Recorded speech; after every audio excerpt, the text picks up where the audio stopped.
बिस्मिल्लाहिर्रहमानिर्रहीम, अस्सलाम वालेकुम। मैं हूं अली शेर और आप मेरा यूट्यूब चैनल देख रहे हैं। अब तक की ताज़ा तरीन खबरें, उन पे तबसरे, उन पे सवालात और ख़ास तौर पे वो एक्सक्लूसिव खबरें जो इस वक्त बड़ी खबर बन रही हैं। नंबर वन, वो जो कहते हैं ना थूक के चाटना, वो हुकूमत, मौजूदा हुकूमत जो है वो थूक के 2 मरतबा चाट रही है। वैसे तो वो बार बार चाटती रहती है, लेकिन मौजूदा हुकूमत खास तौर पे 2 बड़े वाकयात पे थूक कर चाट रही है। और वो कौन से वाकयात है वो आपके सामने रखेंगे। एक और चीज कि हुकूमत पाकिस्तान की तरफ से, बल्कि कौमी असम्बली की तरफ से 130 असामियां जो हैं वो ख़त्म की जा रही हैं। कहा गया जी कि हम इससे 1 अरब रुपए तक की बचत करेंगे। तो इस पर भी कुछ सवालात हैं। फिर 190 मिलियन डॉलर पाउंड, उसमें इमरान खान से एक अहम सवाल जो है वो किया गया है। सवालनामे में जो 70 नुकात पर मुश्तमिल सवाल है, वो एक सवाल पूछा गया है फरज शहजादी अलमारूफ फरागोगी, उनके हवाले से। वो सवाल क्या है वो आपके सामने रखेंगे। इसके साथ साथ आज हज पॉलिसी का ऐलान हो रहा है। हज पॉलिसी में क्या नए सेलियंट फीचर्स हैं वो भी आपके सामने रखेंगे। और साथ ही साथ पाकिस्तान की तरफ से एक बड़ी कामयाबी के क्रिकेट में बड़ी कामयाबी हासिल हुई है, लेकिन भारत से खेलने से इनकार कर दिया है। ऑस्ट्रेलिया को शिकस्त दी गई है उसके होम ग्राउंड पे। ये एक अहम खबर है। और बाकी आज के जो केसेस हैं उनकी अदालती हवाले से मंसूर अली शाह साहब ने एक बार फिर ये कहा है कि क्या हम गैर आइनी बेंच हैं।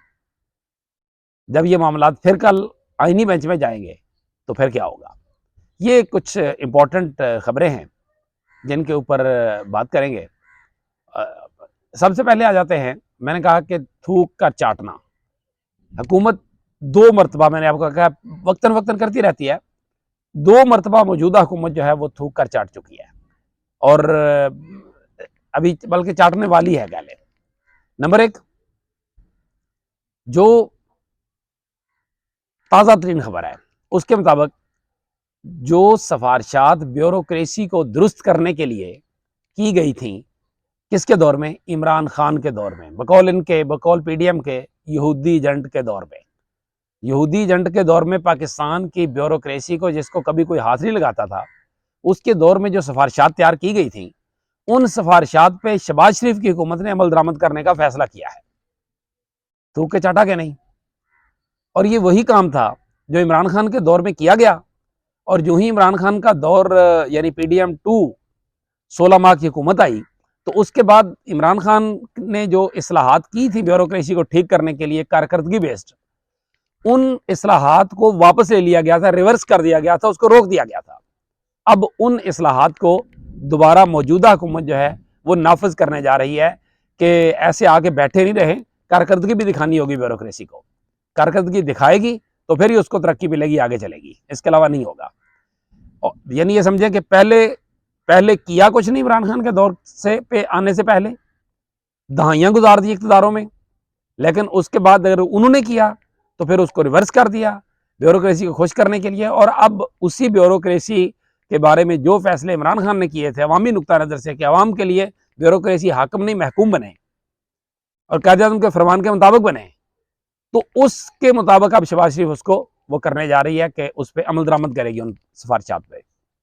शायद वैसे तो अच्छी बात है, हम कोई ये इसको तनकीद नहीं कर रहे इस बात पे, तनकीद अपनी जगह कि पहले रिवर्स क्यों किया।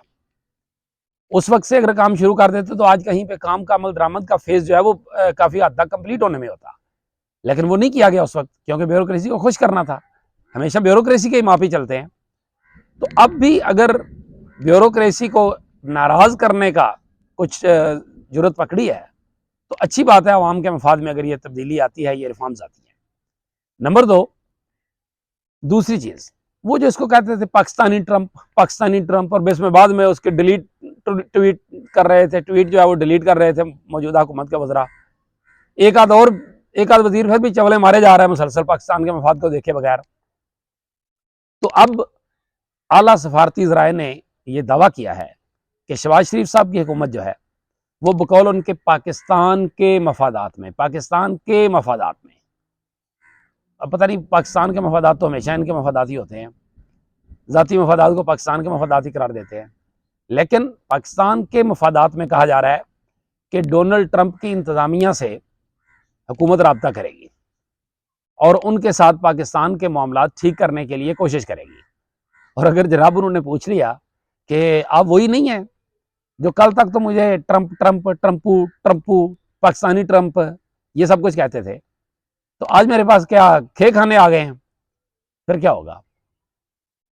और इस बात की ठीक है, रियासत टू रियासत ताल्लुकात होते हैं, लेकिन ये ताल्लुकात अच्छे तरीके से चलने चाहिए। आपको इतना मतवाज़न रहना चाहिए कि कल आपको अगले उस पर शर्मिंदगी ना हो। वो अगरचे ऐसा नहीं है कि कोई अकेली ये हुकूमत कर रही है, पिछली हुकूमत इमरान खान की हुकूमत हो, उससे पहले की हुकूमत हो, वो भी ये करते रहे हैं, ये कोई नई बात नहीं है। इसी से जुड़ी है खबर कि पाकिस्तान अमरीकी रुई को दरामद करने वाला एक बड़ा मुल्क बन गया है। इसको कहा जा सकता है कोई शर्म होती है, कोई हया होती है, और शर्म तुमको मगर नहीं आती।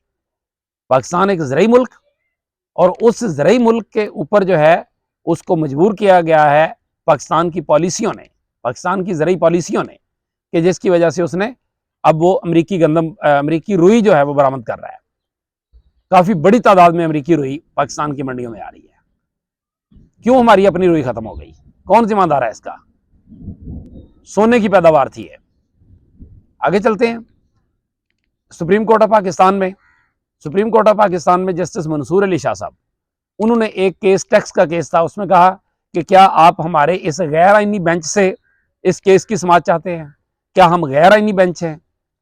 अगर कल को ये होना है तो फिर उसके बाद इस केस को अभी से हम लेट तक के लिए जो है वो पेंड कर देते हैं, डिले कर देते हैं, ताकि ये चीज़ जो है उसी बेंच में ही चली जाए या जहां भी इसने जाना है।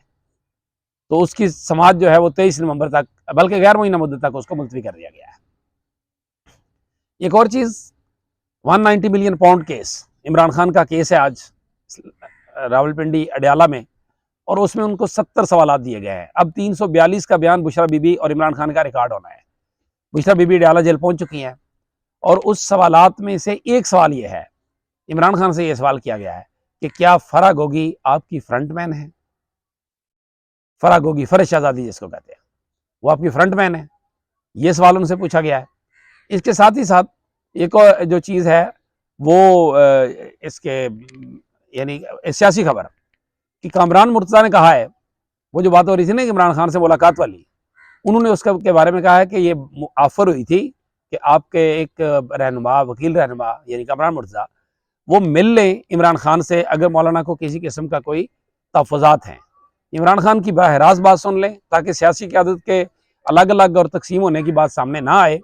तो उसके ऊपर उन्होंने जो बात की है उसके ऊपर वो कहते हैं कि कामरान मुर्तज़ा साहब कि उस पर मौलाना से बात हुई थी, लेकिन मौलाना साहब जो है उन्होंने इसके ऊपर कोई ख़ास रद्द-ए-अमल नहीं दिया। यानी मतलब ये कि ना ही उन्होंने मुलाकात करने का कहा है और ना ही ना करने का कहा है।